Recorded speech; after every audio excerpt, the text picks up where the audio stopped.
Some of these photos look completely normal. A pilot before takeoff, a hiker in the mountains, a boy on a trail. Nothing seems wrong.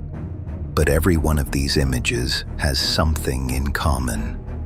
They were the last photos ever taken of them, because moments later, they vanished without a trace. No distress calls, no confirmed sightings, no clear explanation, just a single image, frozen in time, and a question that still hasn't been answered. Story 1. In July of 1937, as one of the most ambitious aviation journeys ever attempted approached its final stages, cameras captured calm smiles beside a waiting aircraft. The world believed it was witnessing history in progress. Within days, those images would become something else entirely. Silent witnesses to a disappearance that has never been fully explained. Amelia Mary Earhart was born on July 24, 1897, in Atchison, Kansas. Raised in a family that encouraged independence and curiosity, she developed a quiet determination early in life. Friends described her as disciplined, thoughtful, and deliberate rather than impulsive. By adulthood, aviation became both her profession and her philosophy. Amelia believed flight represented progress, equality, and possibility. By the 1930s, she was among the most recognizable figures in the world, celebrated for record-breaking flights and for challenging expectations placed on women. Despite her fame, those who knew her noted her methodical approach to preparation and her deeply private nature.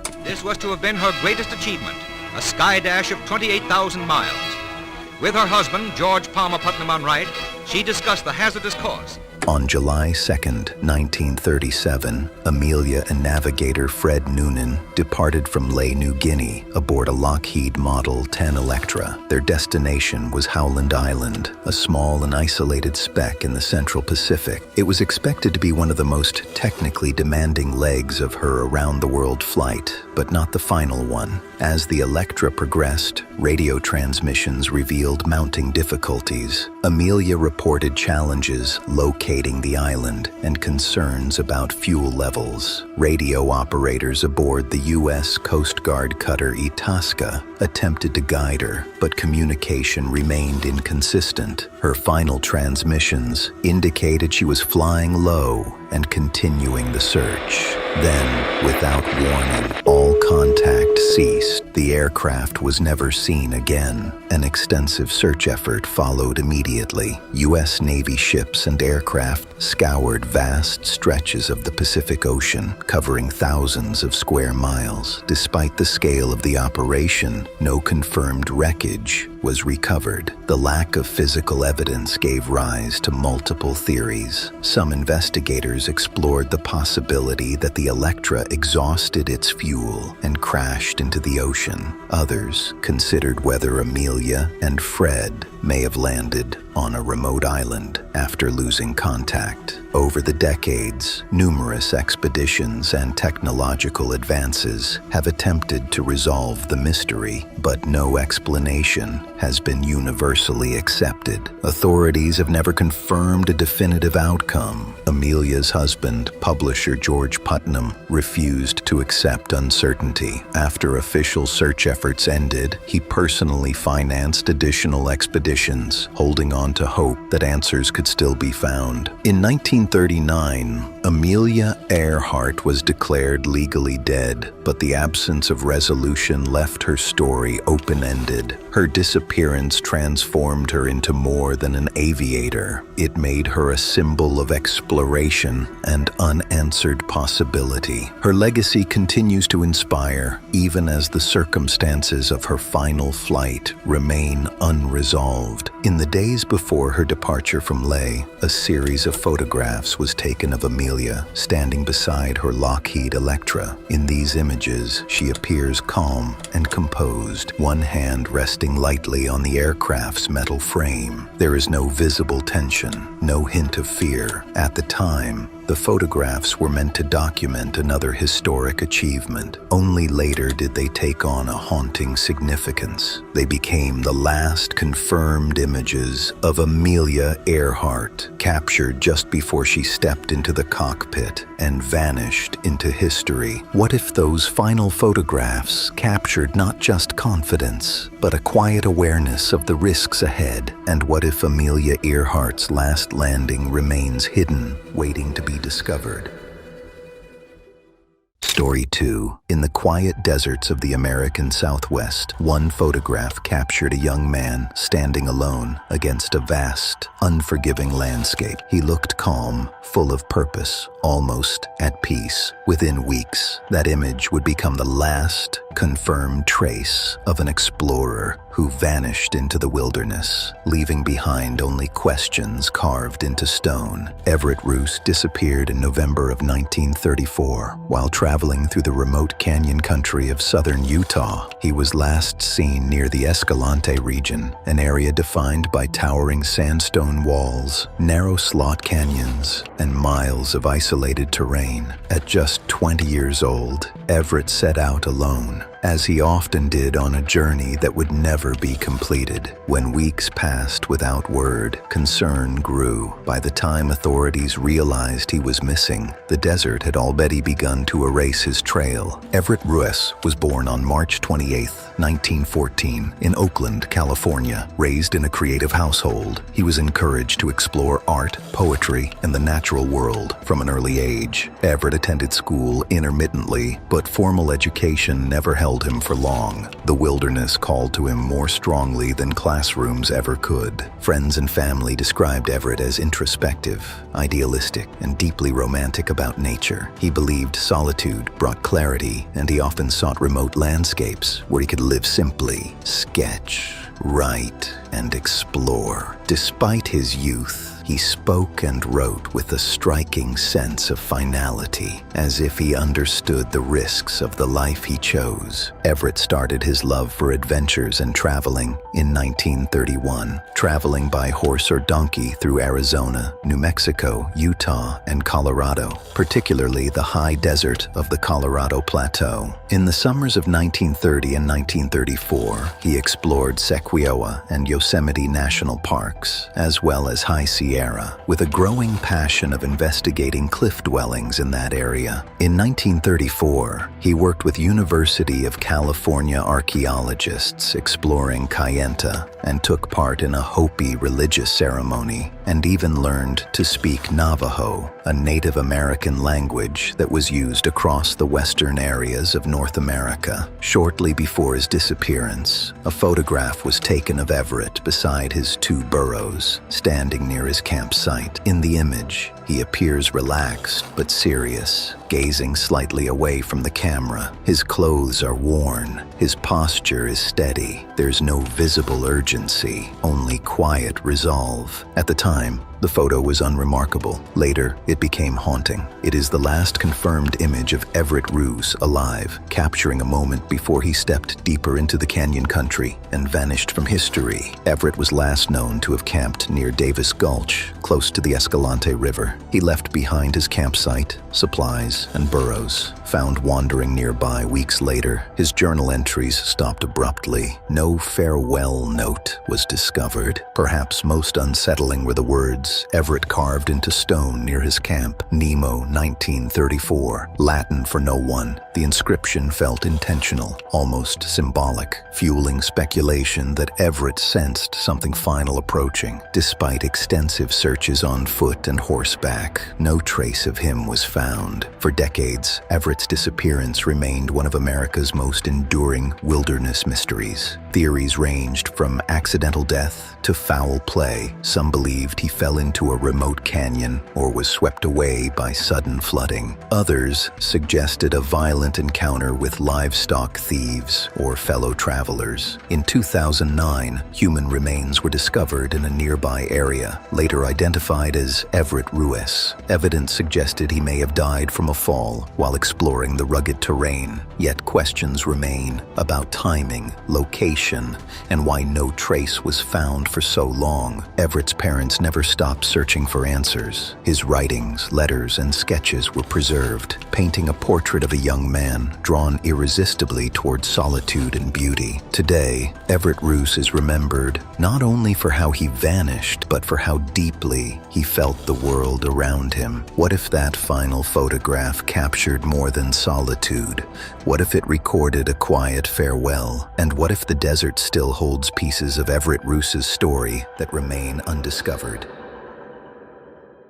Story 3. On a clear evening over Australia's Bass Strait, a young pilot calmly reported something unusual in the sky above him. His words were measured at first, professional and controlled, but within minutes, his voice carried urgency and then fell silent. What happened in that stretch of airspace has never been fully explained. Frederick Valentich was born on June 9, 1958, in Australia. From a young age, he was deeply drawn to aviation, fascinated by aircraft mechanics and flight navigation. Friends and instructors described him as enthusiastic, diligent, and methodical. He was nearing the completion of his private pilot certification and spent much of his time studying flight procedures and improving his skills. Frederick was known for his calm demeanor in the cockpit and his respect for aviation rules. Though young, he took flying seriously and approached it with discipline rather than bravado. On the evening of October 21, 1978, 20-year-old Frederick departed Moorabbin Airport near Melbourne in a Cessna 182L bound for King Island. Weather conditions were clear, visibility was good, and the flight plan appeared routine. As he approached the Bass Strait, Frederick radioed air traffic control at approximately 7:06 p.m., reporting an unidentified aircraft flying above him at around 4,500 feet. Controllers responded that no other aircraft were known to be in the area. Frederick insisted the object was present, describing it as moving erratically and appearing to circle above his plane. He mentioned the lights and a metallic appearance. As the exchange continued, his voice grew strained. The transmission ended with static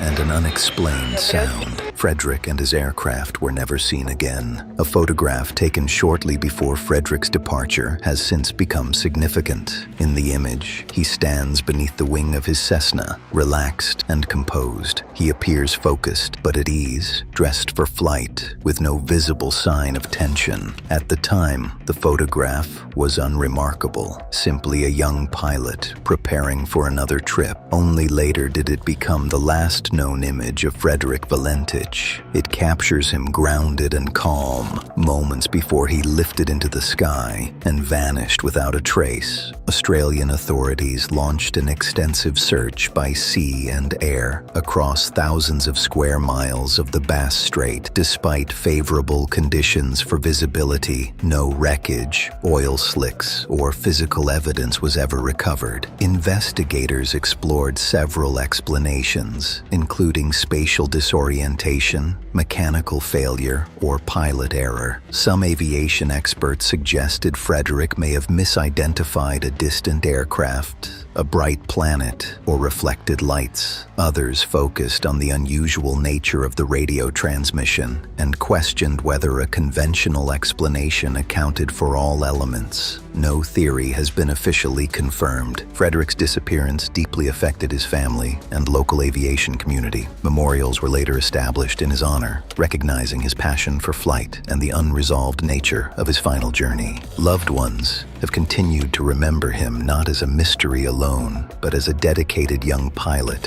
whose life centered on exploration and learning. The lack of physical answers has meant living with uncertainty rather than closure. What if Frederick Valentich truly encountered something that standard aviation records could not explain? And what if the meaning of his final transmission lies not in what was seen, but in the silence that followed?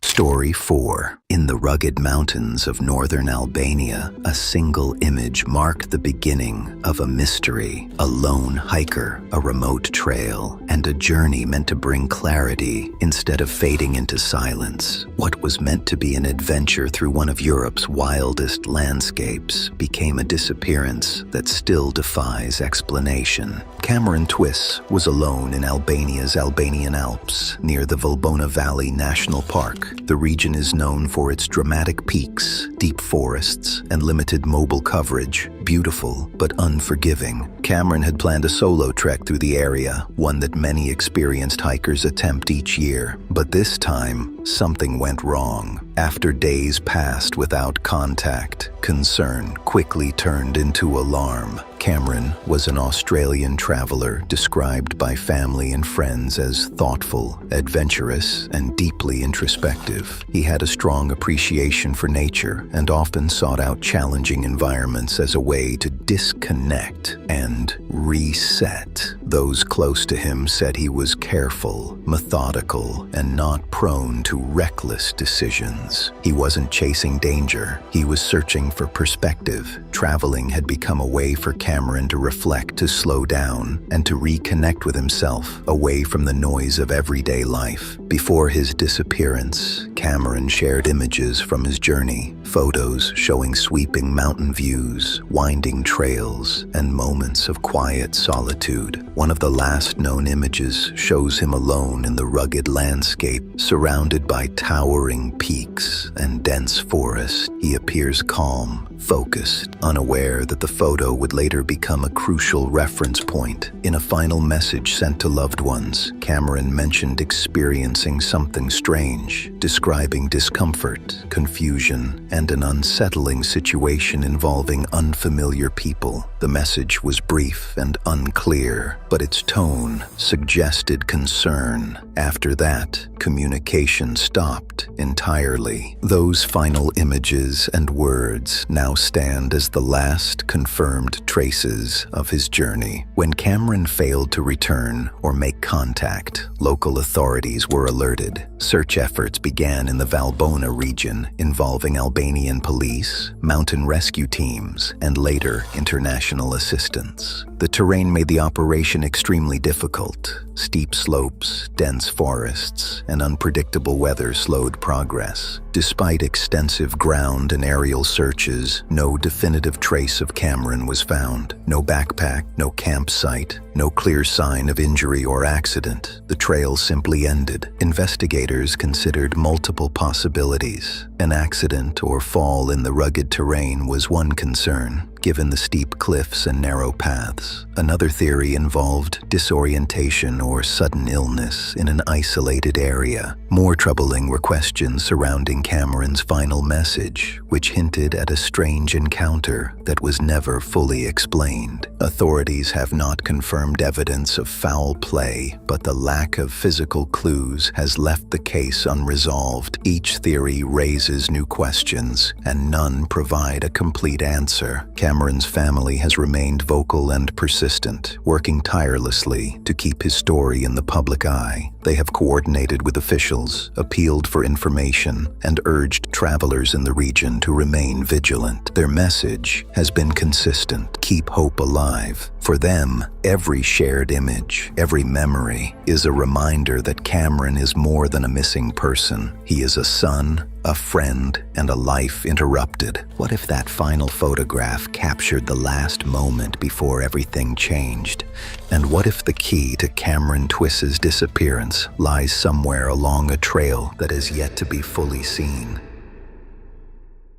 Story 5. On a summer afternoon in 1991, a Boy Scout hike into California's high mountains became the beginning of one of the most haunting wilderness disappearances in U.S. history. A young boy lagged behind his troop, slipped out of view, and was never seen again. What remained was a rugged trail, unanswered questions, and a single photograph that still unsettles those who study the case. Jared Michael, Negrete was born on September 11, 1978, and lived in El Monte, California, with his parents, Felipe and Linda. Negrete and his siblings, family members described Jared as shy, friendly, and determined, a thoughtful child eager to prove himself. At 12 years old, he had recently joined the Boy Scouts and was excited about his first overnight backpacking trip. He was not an experienced hiker, but he was enthusiastic and proud to be part of the group. Jared stood about 5 feet 2 inches tall, had black hair, brown eyes, wore brown-framed glasses, and had a small birthmark on his cheek. He packed carefully for the trip, bringing water, snacks, and a disposable Kodak camera to document what he hoped would be an unforgettable experience. On July 19th, 1991, Jared set out with his Boy Scout troop toward the summit of Mount San Gorgonio in the San Bernardino National Forest. The route climbed steeply through forested switchbacks and rocky terrain, reaching elevations above 11,500 feet. As the hike progressed, Jared struggled to maintain the group's pace. Witnesses later recalled seeing him fall behind and attempt to shortcut portions of the trail, though he was advised to remain on the marked path. At some point, along the Vivian Creek and Sky High trails, Jared became separated from the troop. When the group later realized he was missing, initial searches by leaders were unsuccessful. Authorities were notified later that evening, and a full-scale search began. During the search, rescuers discovered Jared's disposable camera beneath a bush roughly 200 feet off the Vivian Creek Trail, near where he was last seen. When the film was developed, it revealed several landscape photographs taken earlier in the hike. The final image, however, was different. It was a close-up of Jared's face, his eyes and nose illuminated by the camera's flash, surrounded by darkness. Investigators believe the photo may have been taken after he became lost, possibly at night. Some experts suggested the flash fired accidentally as he handled the camera. Others noted the image felt intentional, as if he was trying to document himself in the dark. It remains the last confirmed trace of Jared Michael Negrete. For 16 days, authorities, volunteers, and rescue teams searched more than 45 square miles of steep slopes, ravines, and dense brush. Helicopters, search dogs, and ground crews were deployed. Searchers found footprints matching Jared's shoes at approximately 10,000 feet, snack wrappers he carried, and the camera, but nothing more. Investigators considered accidental falls, disorientation, exposure, and hidden terrain hazards. Although temperatures were moderate and water sources existed, no shelter or campsite was ever located. The search officially ended on August 4th, 1991, with no definitive conclusion. In the weeks that followed, Jared's family faced profound uncertainty. A memorial service attended by hundreds was held that September, honoring a boy who never returned home. His parents have continued to preserve his memory and share his story, holding on to hope that answers may still exist. What if that final photograph captured more than a moment in the dark, something we have yet to understand? And what if the truth about Jared Michael Negrete's last steps remains hidden somewhere on that mountain, waiting to be found? Each of these stories reminds us that disappearances don't always begin with danger or warning signs. Sometimes they start with a photograph, a moment of confidence, a journey that feels familiar until it isn't. What remains are unanswered questions, frozen in time, and lives left suspended between what was and what might have been until the truth is found. Their final images continue to speak for them. This is Vanished Stories, where the missing are never forgotten.